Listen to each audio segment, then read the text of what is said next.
Ladies and gentlemen, we are going to get into this reaction right here. We need 1,000 likes, ladies and gentlemen. No doubt, minimum 1,000 likes for this one. Alright? Dr. Alfred Dawes versus Christopher Tufton. Let's get into it. And Desmond McKenzie. I don't know how I'm getting involved, but I heard some things and I want to make sure that I hear it for myself. So here we go, ladies and gentlemen. And we can go. And yes, and the responses. And we Chairman and those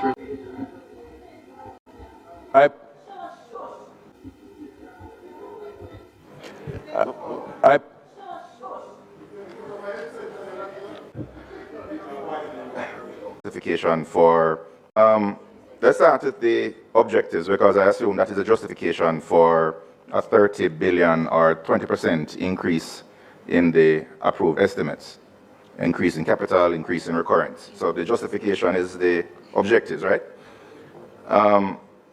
So we're seeing where one of the objectives is reduce in the mortality of non-communicable diseases by 1/3 by 2030.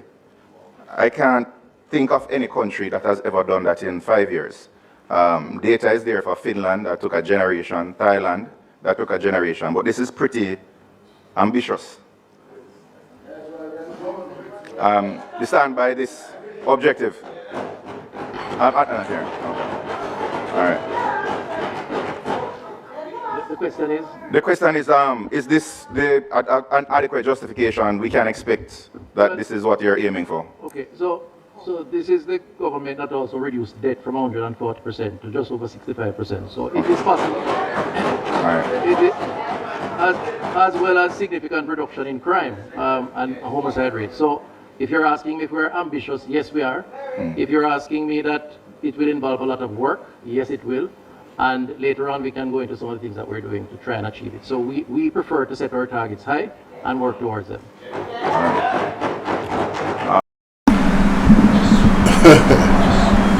You know, Dr. Alfred Dawes really set up Christopher Tufton, you know, because he knows him ego very, very high. So Dr. Alfred Dawes asked him a question based off research. Finland and other countries, it took them a generation to get the target that they are targeting in 5 years. And Dr. Alfred Dawes is saying that, are you guys really serious about this, or is this something to gaslight people and, you know, to just it sounds good, but in reality it couldn't happen. And let us look at the reality. What is Jamaica right now in terms of our healthcare system? We're in a crisis. He talked about, he really referenced getting crime down compared to the listen, you can't make this up. Let's continue. I don't want to belong with that one. Minister, the person who set the targets for the objectives and the KPIs, they never spoke to each other, because the KPIs for hypertension, which is a leading cause of death, it has remained flat throughout the course of the next projected couple of years, when you're supposed to be decreased it by 1/3. So hypertensive will not go down. Then one of so yeah, it's 31% flat to 2030 according to your KPIs. So you're saying that the performance indicators for these projects will mean that hypertension will not decrease, but deaths from chronic diseases, of which hypertension is a major contributor, will fall by 30%. That doesn't reconcile at all, Minister. Also, we sorry, is that a question? Yo, listen, man. I told you that I have not listened to this, but I know Dr. Alfred Dawes. I told you, this is the first time I'm listening to this, you know. This is my raw reaction to this, you know. I told you Dr. Alfred Dawes was setting him up, right? Because he just claimed that they're going to aim high. What they're aiming is at an impossibility, and he just proved that. I know Dr. Tufton is going to say if that's a question. No, it's a statement. you don't know what the hell you're doing and what you're talking about. You don't have real tangible aims to nothing because you don't do research. You guys just say stuff and just throw things on the wall and expect it to stick. You're the worst government ever.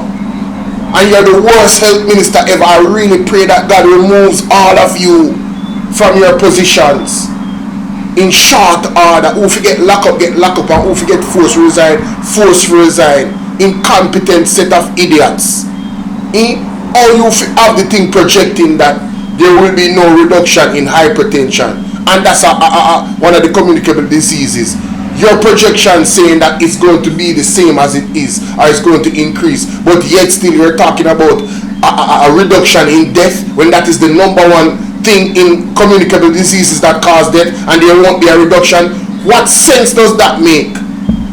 And then you have the audacity to ask Dr. Dawes, oh, is that a question?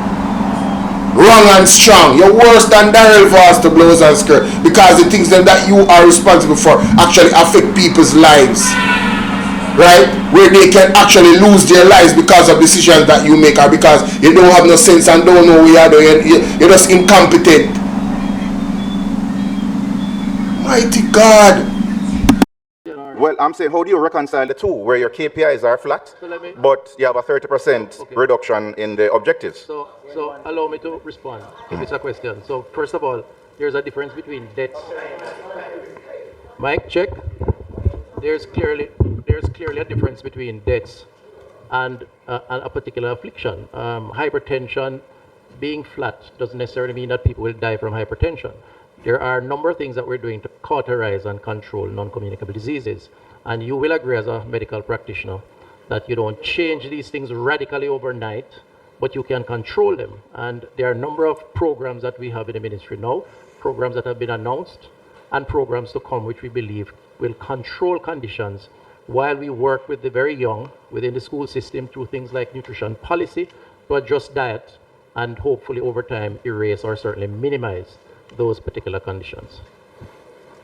All right. I mean, I don't want to go too much into the medical thing, but if you have a constant number without a commensurate increase in preventative services, I'm not seeing where a lot of the funding is going towards the actual treatment. On what basis do you say we don't? Because we all right. Well, when we go into the capital, we'll discuss the chronic diseases program, which is primarily infrastructural based. When we get there, we can discuss. All right, good.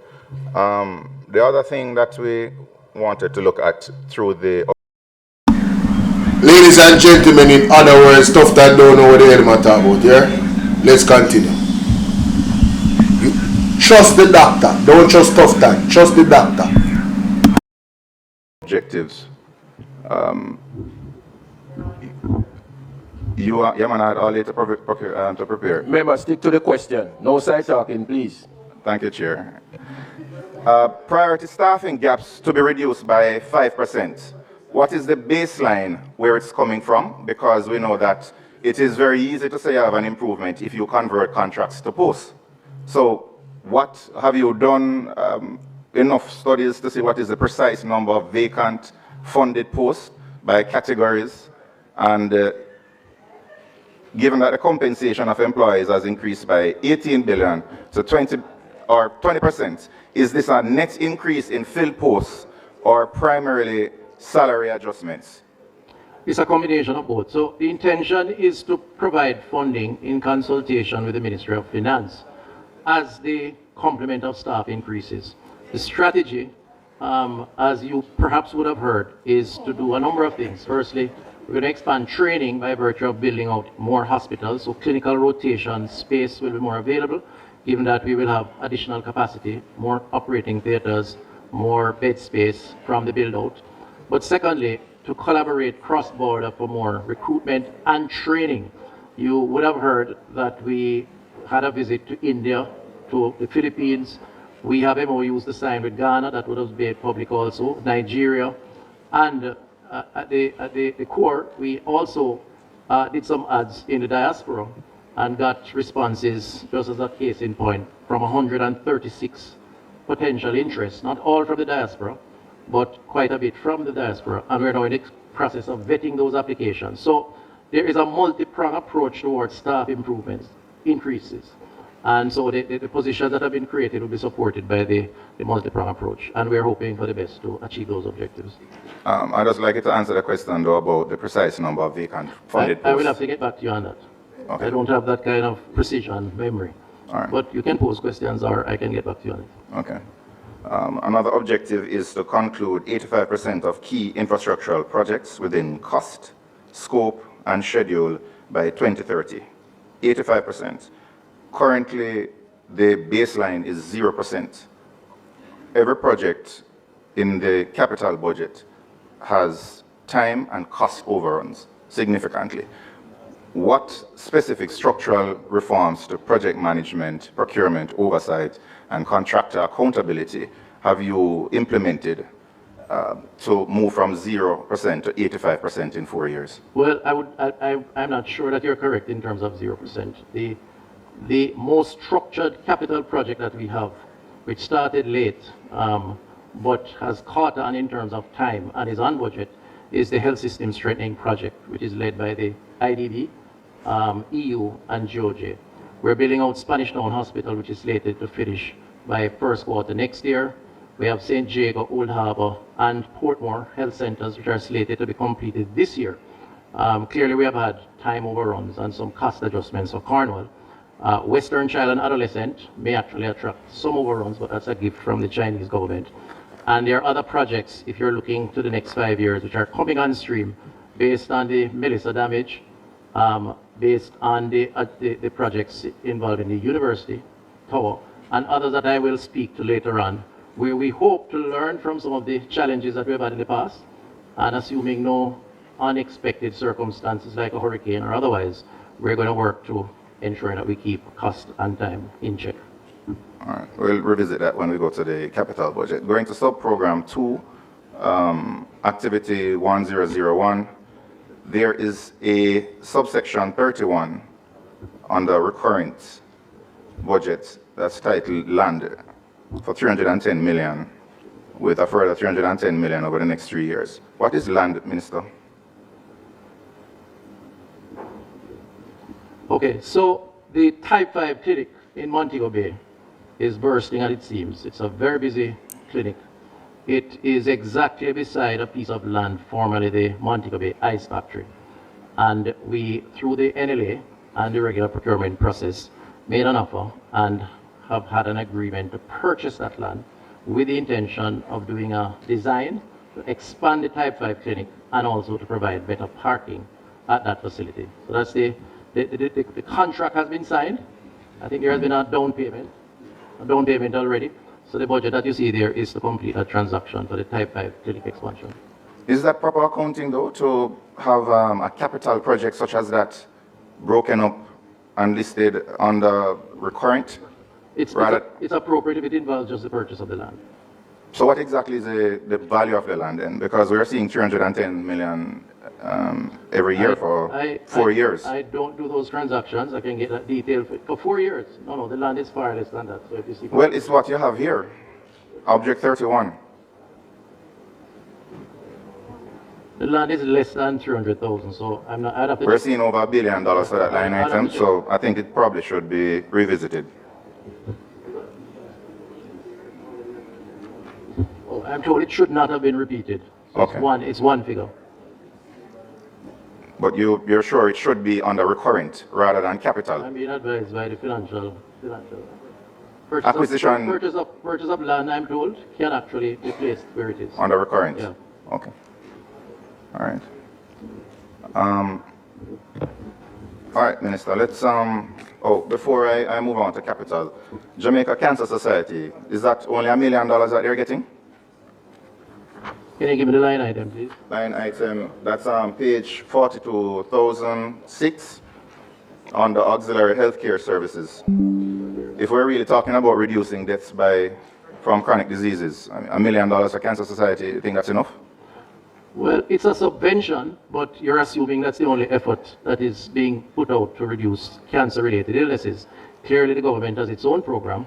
Jamaica Cancer Society is an NGO, and we work with them, both with the subvention, but on specific programs. The agencies of government, like the NHF and others, work with them also. So they will certainly benefit more than what is here, But this is a definitive subvention that we give to them and other NGOs.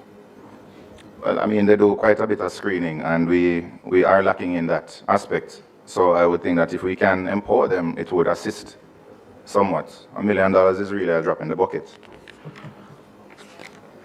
All right, going back to the capital budget. So initially, well, sorry, let's pull this up here.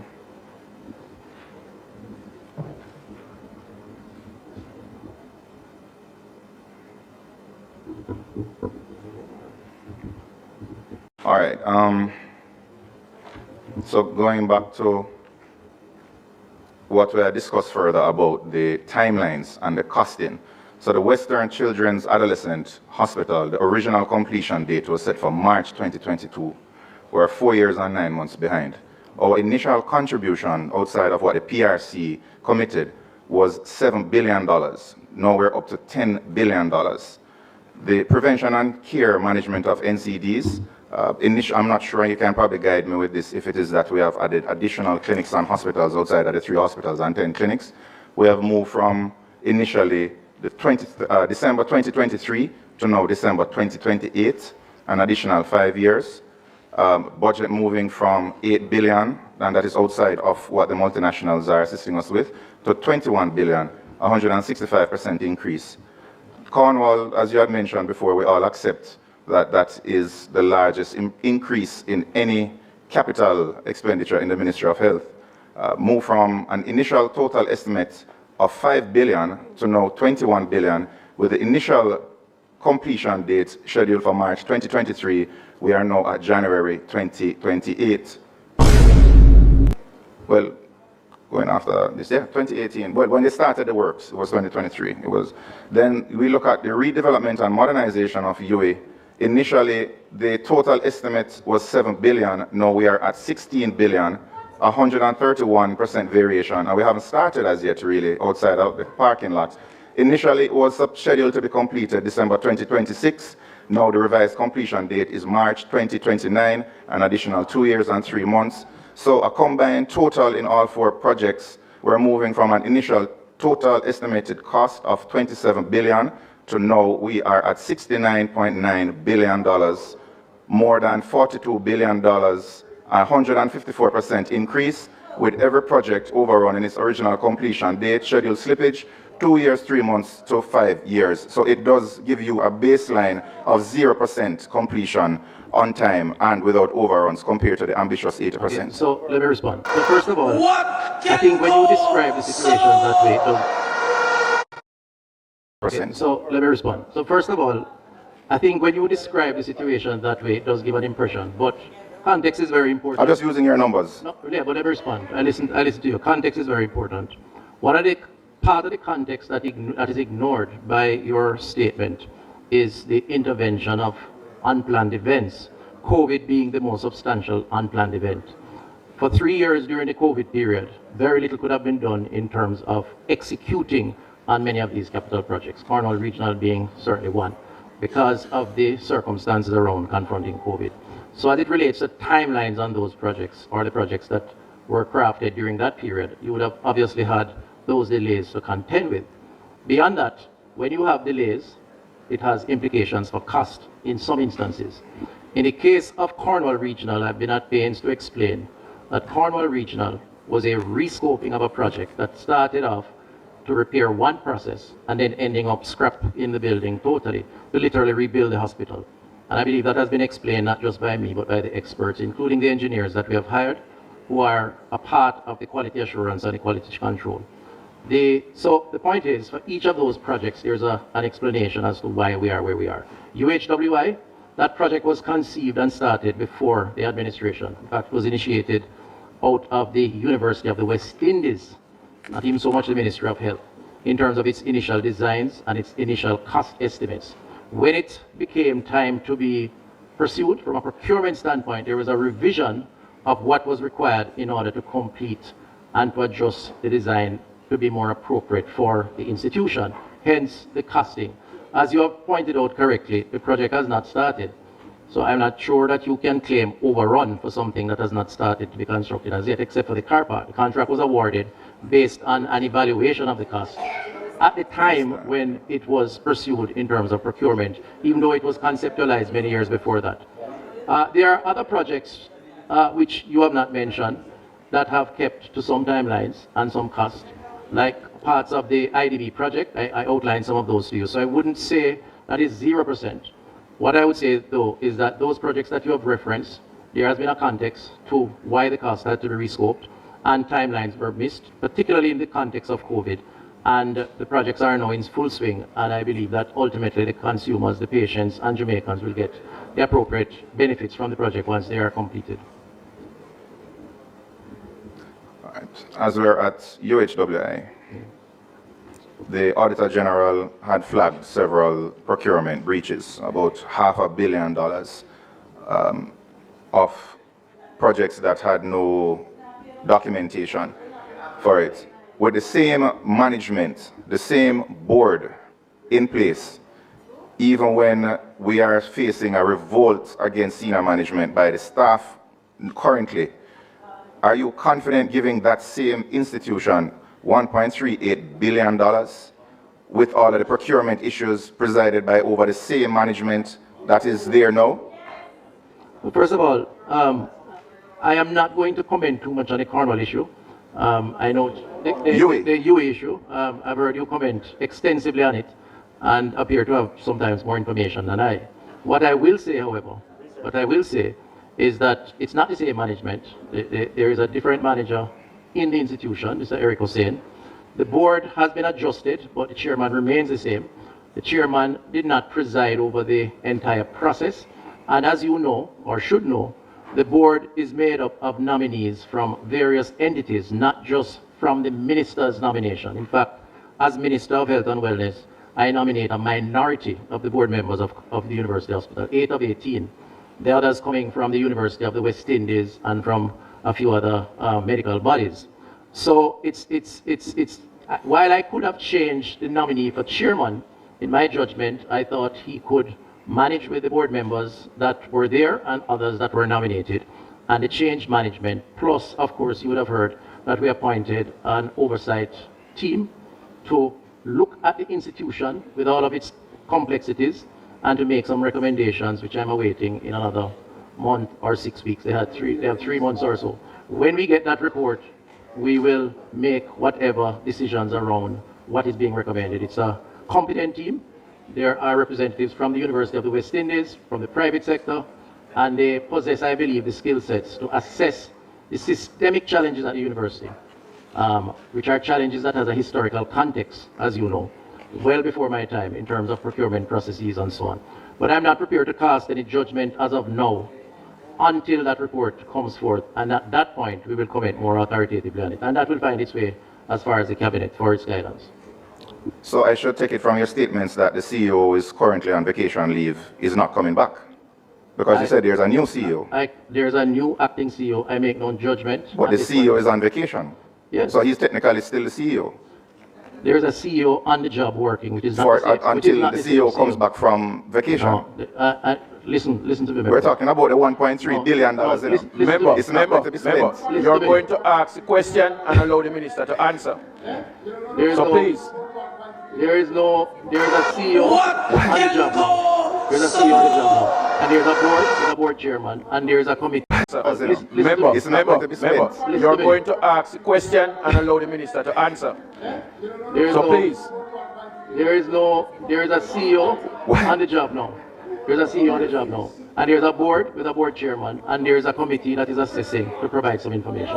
What I'm asking, Minister, is how long is the tenure of the acting CEO, and will he still be in place after the CEO who has tenure comes back from his vacation? And I'm saying to you that the board, the board provides the guidance on those decisions. And I have confidence in the board to make that decision when the time comes. There are many things that are happening at this point in time. You will recall that the board called in the fraud squad, for example, who are investigating. I don't know where those investigations are going to lead, or who may be implicated, or what may be the results.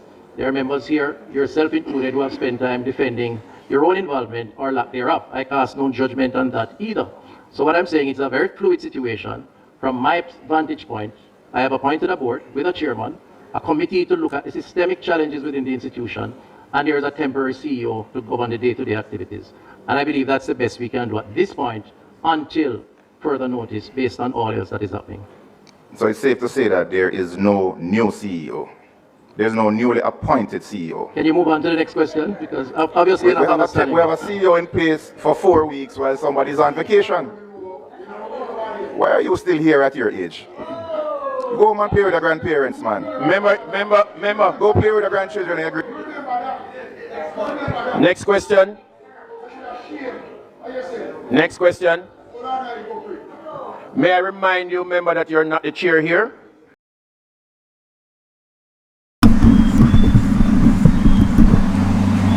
Look at that man. How comes Desmond Mackenzie get involved in this conversation right here? So what really happened? What happened? I think Christopher Tufton was doing a great job in deflecting and going around the bush and around the corner in answering the question whether or not there's a new CEO. There's an acting CEO, right? Whatever, chairman, whatever. And the other one gone on vacation. So what that means is a legitimate question. We're talking about billions of dollars being allocated to this particular entity, and you're telling me as the government, as the minister of government, as the minister of health, you don't want to make any executive decision as to how our tax dollars is being protected, right? You can say, yes, I'm gonna fire that person because they don't share the confidence of the people of Jamaica, the well-thinking people of Jamaica, by the way. They don't share our confidence in the UHWI, and because it's allegedly your friend from high school, the Manchester boys, you don't want to be any part of it. So instead of doing your job and your duty, you're trying to recuse yourself of that. Yeah, man, let the board deal with it because whatever. That's all I'm hearing from Christopher Tufton. That's my interpretation, and I'm entitled to it. That's my interpretation. I'm a bridging. So you are going. I don't want to fire him. If it is that something come up and them come with evidence and them have to fire him, so will be the case. But I will not fire him. Mighty God, party shop government, and then this one right here, Desmond Mackenzie out here getting all heated. I've never seen Mr. Dr. Alfred Dawes respond in the manner that he did. So clearly Desmond Mackenzie must have said something, because somebody is always coming to the rescue of the person that is being questioned. And anytime the questions start to get heated, them jumping because them can't help themselves. They are not confident in their colleagues' ability. You understand? Because they know it looks terrible, ladies and gentlemen, and they are getting roasted in Parliament, and I am loving it. I am absolutely. Let's continue. I'm loving it. And two, when you All else that is happening. So it's safe to say that there is no new CEO. There's no newly appointed CEO. Can you move on to the next question? Because obviously We have a CEO in place for 4 weeks while somebody's on vacation. Why are you still here at your age? Go home and play with the grandparents, man. Member. Go play with the grandchildren. I agree. Next question. Next question. May I remind you, member, that you're not the chair.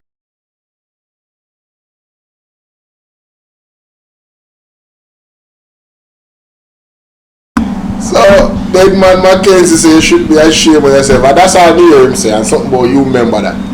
But I see Zulika just over there just cheesing. Hey, shout out Zulika, Jess, love you, baby. No, Parliament. Hey, we say Parliament that. Here, and two, when a member who is given the floor diverted into having, you are not the chair.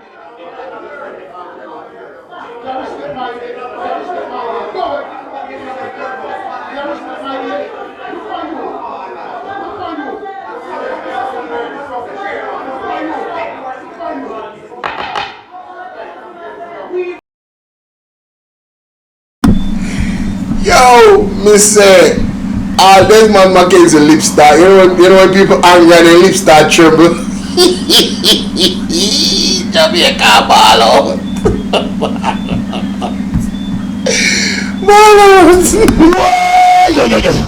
We need help, Jesus. Jamaica need help. Shift the parliament. Shift the election.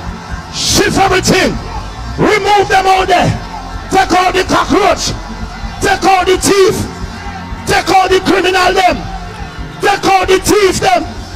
Take out the murderer them. Take out the gang leader them. Out of parliament. Take them out from Portland. Man, tell him.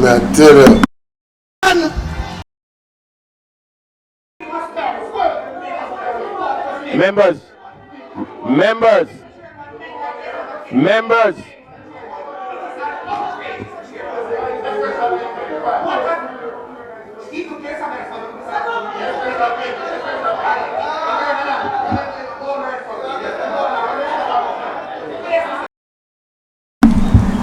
Oh, look on this one at him. Who when I talk to him? How comes him get involved? When I call him Terry Long, how comes him get involved? Oh, him so hot and bothered. You know when somebody trouble your girl? And you defend a girl, you know them way there? Yeah man, I saw him a boy, you know. This not look good. This not safe.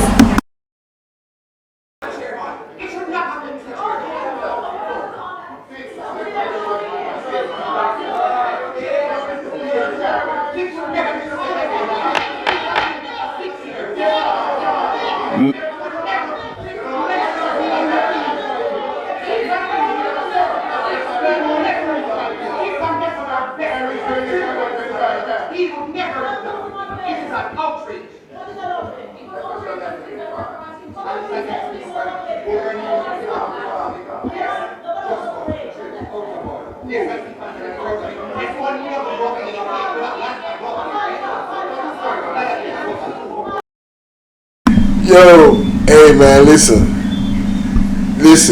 man. It's Zulika just for me. Like big up Queen of the Soul, but yo,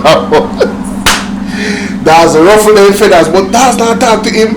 And him ruffling own feathers him too enough. When him gotta get involved in a people in conversation for both health. Their health minister, shut them out and listen. I want to you. And him cause all this and nonsense and this a bahala balu you have to go on in the parliament. It look like him have something against Dr. Dawes. And I heard that they mentioned Dr. Dawes being poisoned. Or there was an attempt for poisoning.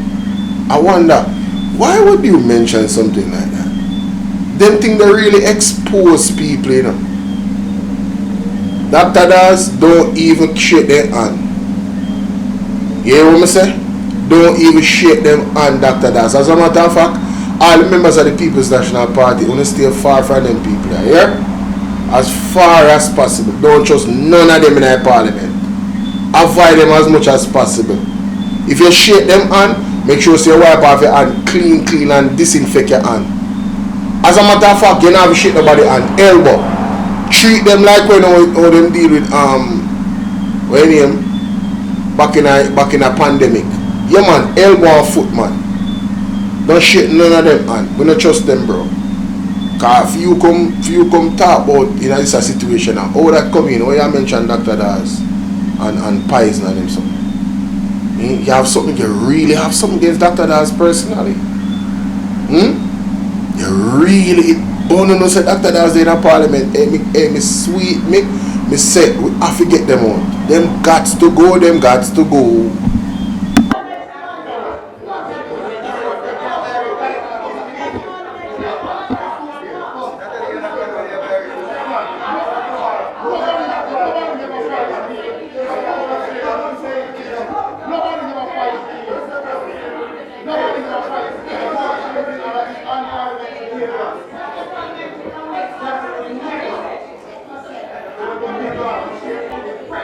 In this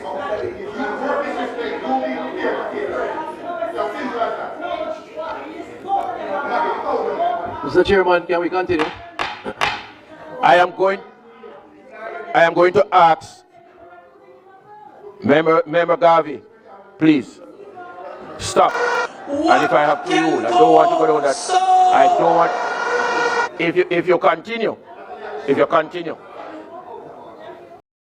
You see that brother? That brother, him and Juliet Bolo is not different, you know. Terry long tongue over this and run off him out and I go on the most way. I mean, you say nothing to him. And Anita Garvey him have strength for. Natalie Nita Garvey. Coop on him too. Pick up Dr. Alfred Dawes here, man. And I'm going to say this now. Any member who is given the floor to speak, you should do so. And don't pay attention. I've asked you on more than one occasion. Pay attention, and you are not the chair. You're not the chair. And please, don't let me have to name.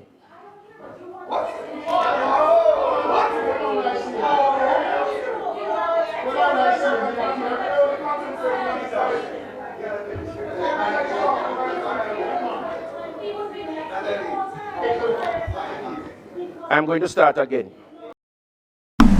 One thing, I love Queen Eye South. I go on the figure. She's right. It's unfair.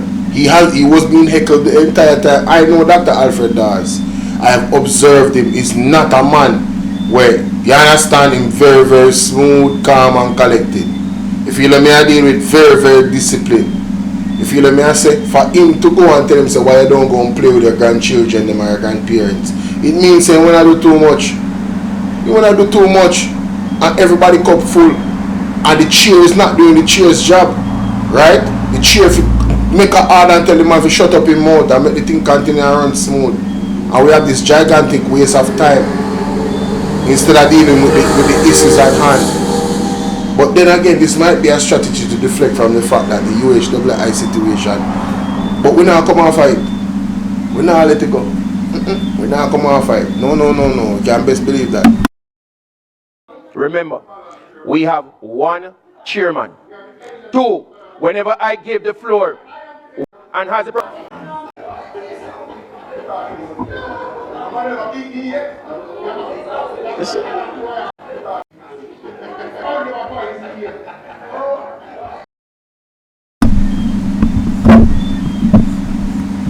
Oh, I also Desmond Mackenzie said nobody never poisoned him yet. So Dr. Alfred Dawes said nobody never beat me yet.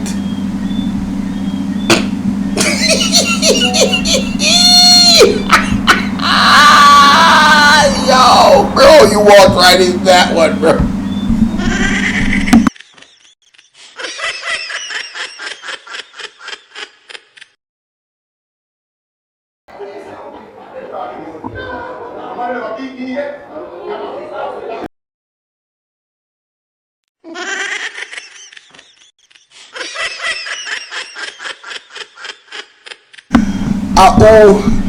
Who take beating and glad so they get beaten. Who admit so they get beaten from Edward Siaga and glad so they get beaten. Dr. Alfred Dawes said nobody never beat me yet. Mighty God. How did he respond? I'm just hearing this, ladies and gentlemen, and I'm telling you, I'm here for it. I am here for it. You understand? Nobody never beat me yet. Tell him Dr. Alfred Dawes, damn out of order.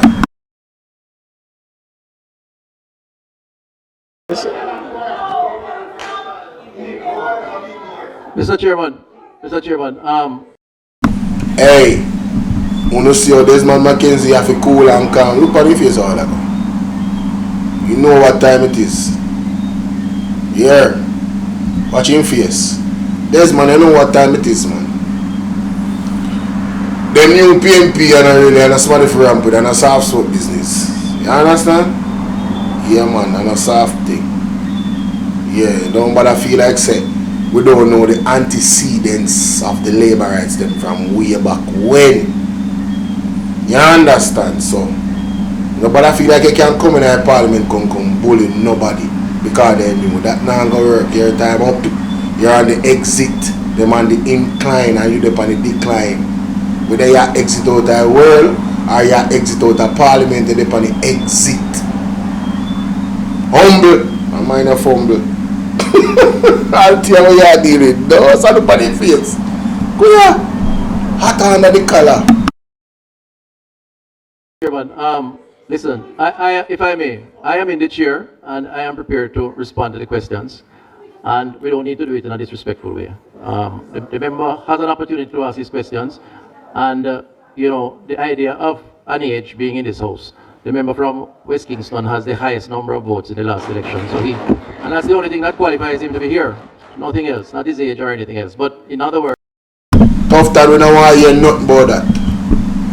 We don't want to hear nothing about that because of no bias. Stop heckle the man. If you never heckle the man wouldn't respond to him like that. You understand? No apology. I want him to hear and come talk about pies now. Go in for go. Talk shit now here. let's just move on. Let's move on. But these are important issues. So go ahead, through you, Chair. Go ahead, member, with your questions. Thank you, Chair. Thank you, Chair. And you see, look for the hypocrite we just said that a while ago. I know them say something over this and him a laugh. And the whole of them over the JLP a laugh. That's why I say Dr. Alfred Dawes and the PMP rub them out. Don't hold back. Rub them out in the parliament. Don't make nobody bully you now. I'm telling you. Oh, you remember good.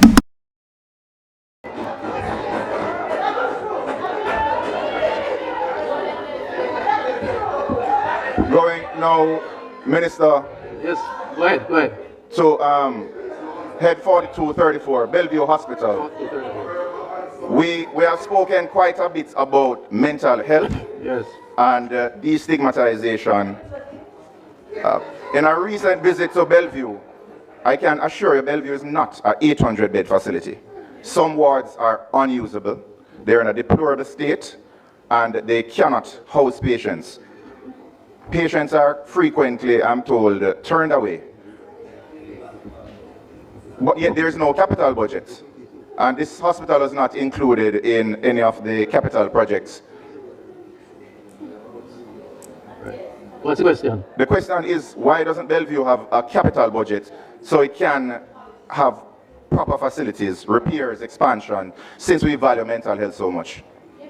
All right, so I do agree with you, member, that mental health is a real challenge. And the truth is, Bellevue has been doing a very good job in managing its component of that portfolio. The other aspects of it being the parish mental health teams that are across the country and hospitals and in the field. So you can't assess the mental health function by just looking at Bellevue. Having said that, Bellevue is the premier mental health institution. There is a 200 million in the budget to support technical studies to look at the redevelopment of Bellevue. Now, where are we with that process? It's now in the final stages of the procurement process.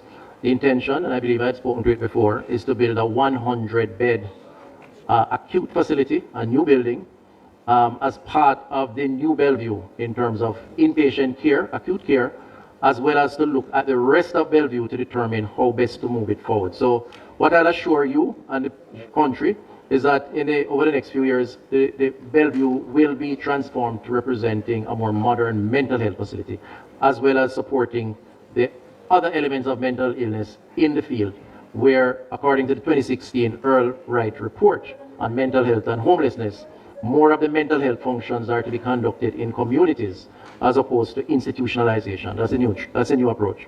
And we have started that process. As you speak about reintegration or doing mental health work in the communities, you speak about an increase in the reintegration rates, yet you have cut the occupational and reintegration budget. How can you demand more with less? So first of all, your interpretation is incorrect. Let me try and just clarify the vision for you. The vision is to focus on treating patients within their communities through outreach, to institutionalize less. And the Bellevue operation itself had most of its patients there, more than half, who were there more as social cases. So persons whose conditions were controlled through medication or otherwise, but had nowhere to go. And as a consequence, were living at Bellevue as a social case. Part of the overall redevelopment is to separate the population, move those out or somewhere else, some sort of a halfway house, for want of a better terminology, and to minimize inpatient care by treating acute cases within a period of time and then managing those cases outside of the institutionalization. The problem with that, Minister, is that you cannot treat them acutely if you have no beds. I just spoke to you about the expansion plans. The expansion, but what about now? Well, people are there now, and there are always short-term efforts to improve the conditions if there needs to be. But the transformation of Bellevue is going to be a much more comprehensive project. And I can assure you, member, that during the course of this financial year, we will unveil what that transformation will look like in terms of concrete, mortar, and bed count, and where the focus will be.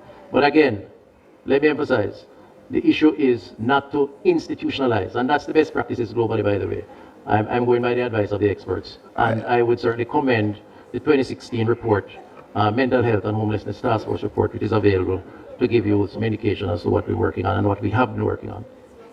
I understand the plan for greater community-based care and call it downsizing of Bellevue. That has been around from about 2007. But it's not. I'm referring to the more modern, recent the idea has been around, but it's not working. Every now and again we hear about somebody who assaults someone, but we've heard the horror stories, chopping up someone, grabbing a policeman's gun, using a hammer, and then the community descends on them. And all of this stems from poor community management. When you have an acute psychotic break, you hardly have teams that are out there. That is underfunded. When they go to the hospitals, they're kept on the regular wards, and the staff cannot manage them. And in many instances, they are right in the emergency departments beside acutely ill patients. You have someone with a heart attack here and a psychotic patient making a lot of noise, being boisterous. The system is just not working. And whereas I commend the idea that you're looking for, the idealistic approach, we have to do something now. And there must be something in the budget, some reallocation, where you can fix up some wards or pay attention to some of the community, the parish hospitals, type B hospitals, type C hospitals, and see if we can address that psychiatric issue. Remember, first of all, I think if you want to explore the full policies and programs of mental health, you have to go way beyond what those manifested symptoms are suggesting, which are not good, and I accept that. But mental health has become a bigger problem than it has been over the last decade for a number of reasons, which I won't go into. And the ministry has been tackling the mental health challenges at all levels of the society. And I can give you information on the schools, where we have trained over 500 teachers to recognize challenges with students. The award-winning Do Your Share project, which won an award in London last week for its effectiveness on the ground, that involves the wellness bench and all the other things that go with that at the level of schools. We have actually expanded some of the mobility at the parish level. Still need to do more, so I'm not suggesting that it is perfect. And you also have to make a connection between the very infrastructure build-out that you cited earlier and the capacity to treat with, among other things, mental health cases. So the Cornwall Regional and Western Child and Adolescent will move the capacity of that location to almost 700 beds from the 400 and or so where it was originally. That capacity will allow for better facilities and treatment. Spanish Town Hospital will add bed capacity, similarly so, and I could go on and on. So while I do agree that the cases that have represented deviant behavior and where innocent victims have been, persons have become victims, and that's something we need to deal with whenever it happens and try to prevent it. It's not to take away from the fact that a lot has been done, even though more needs to be done, and that the government is pursuing a more holistic approach from the schools, in the communities, and through the expansion of some of the infrastructure that is taking place. So I do expect to have a more effective strategy based on all of these developments, including the Bellevue's development. Okay. I just want to point out that he just said a whole bunch of nothing. All he did was go around the block 4 times, take 5 U-turns, and somehow reach back to the exact point where he was at.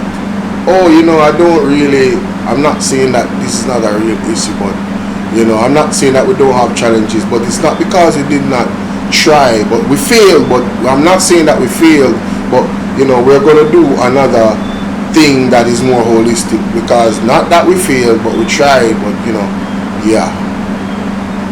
a whole bunch of nothing. Let's continue. Object 25, use of goods and services. Notice there's a cut from last year.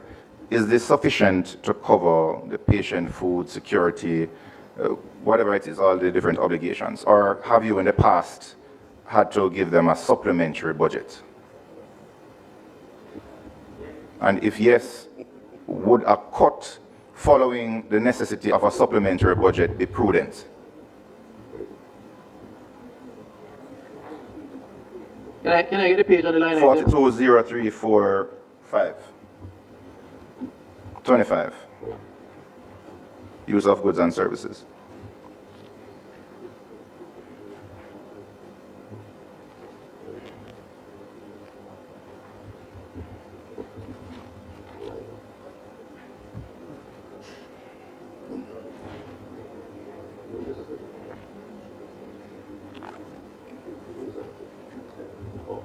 All right, so goes directly to the ministry.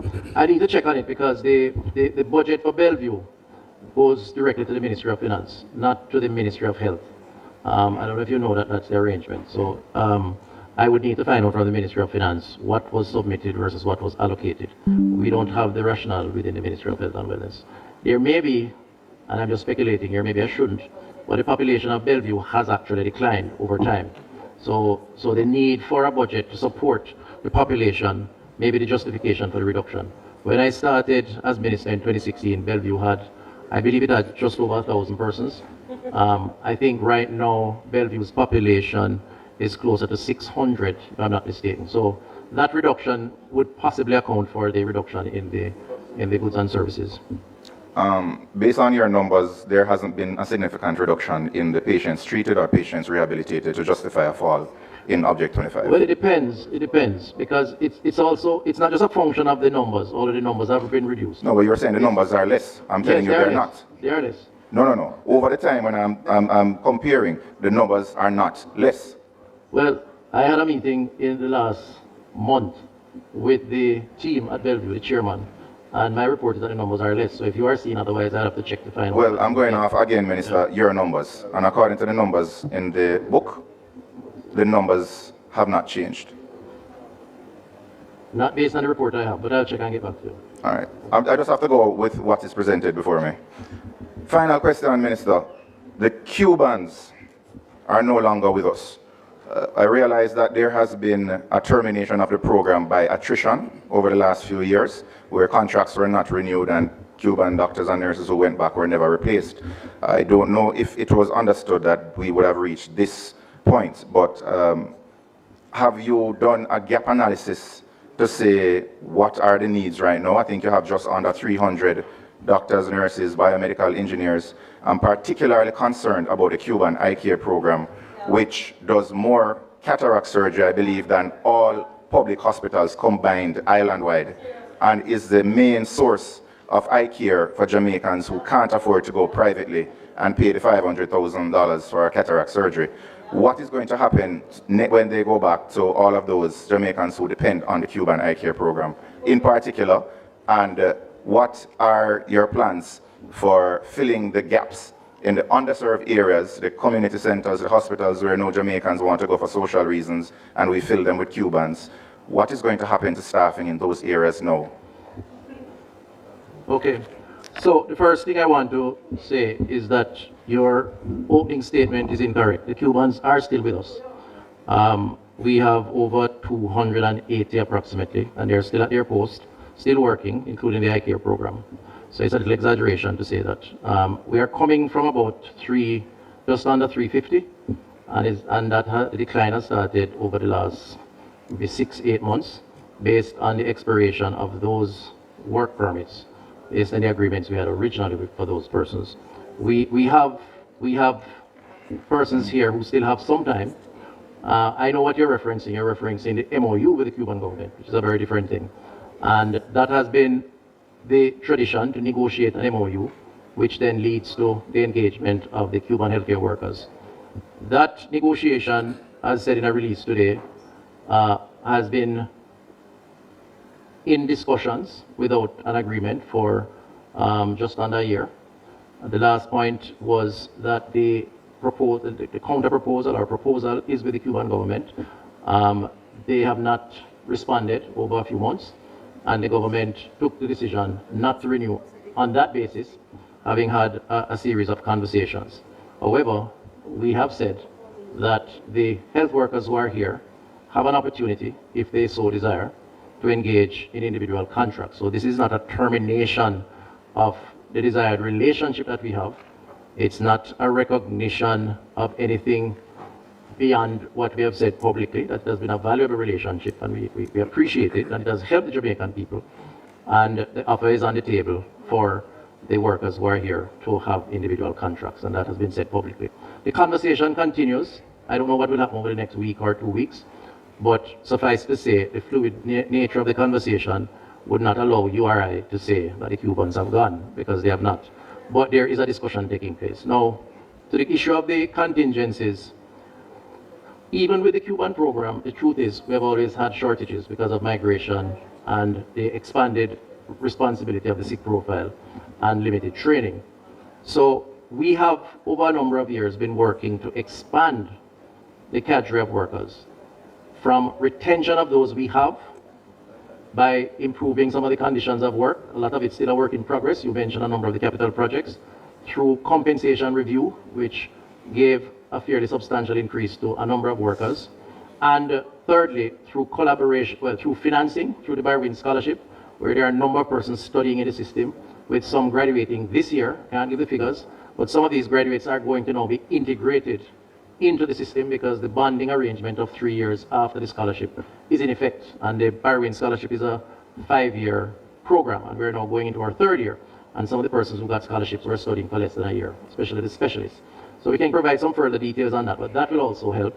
In addition to that, we have over 100 trainees in various areas of specialization in in-house training, and those will start coming on stream later on this year. I'm told about June or so, which is not too long from now.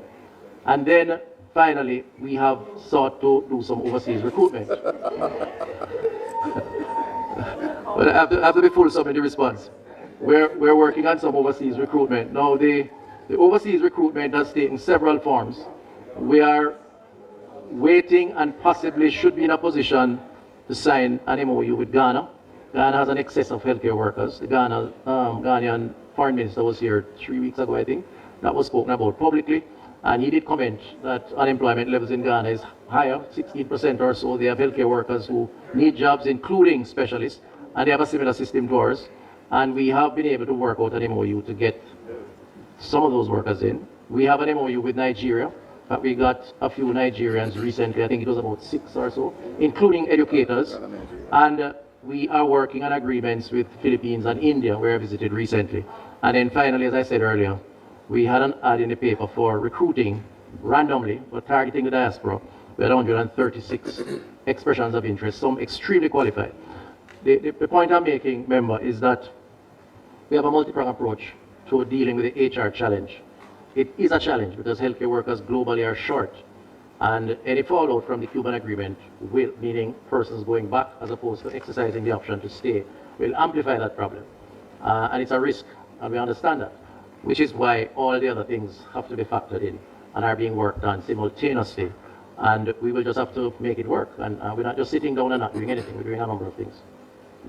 I hope for the sake of everyone who relies on the system that we can find some substitutes. I hope so too. That would be all. Thank you, Minister.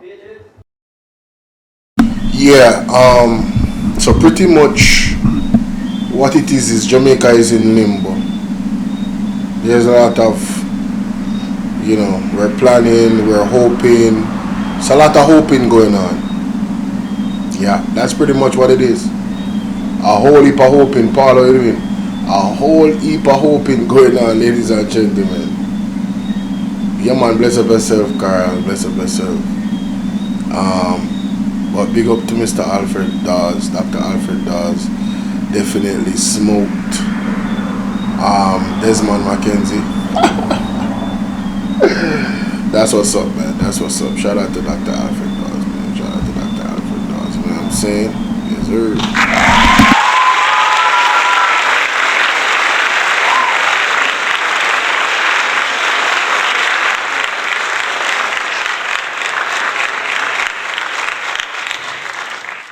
as they say in Parliament, you know, it's on the answered, and we have them on record.